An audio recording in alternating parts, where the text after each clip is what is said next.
கர்த்தருக்கு ஸ்தோத்திரம். கானான் துளிகள் மூலமாக உங்களை சந்திக்கிறேன். நம்ம வாழ்க்கையில் குறைக்க வேண்டிய உப்பு சிலதை நான் உங்கள்கிட்ட சொல்கிறேன்.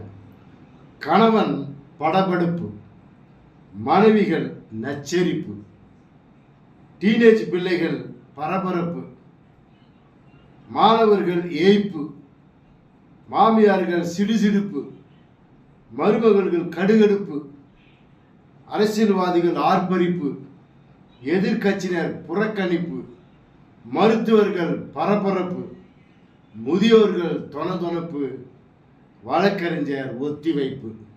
நம்ம வாழ்க்கையில சிறிதும் குறைக்க கூடாத ஒரே உப்பு இருக்குது, அதுதான் ரட்சிப்பு.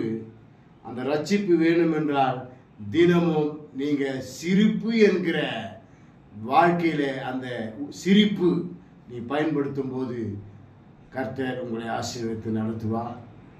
இந்த உப்புகளை, சில உப்புகளை குறைங்க, சிரிப்பு ரட்சிப்பை பயன்படுத்துங்க, உங்கள் வாழ்க்கை சிறப்பாக மாறும்.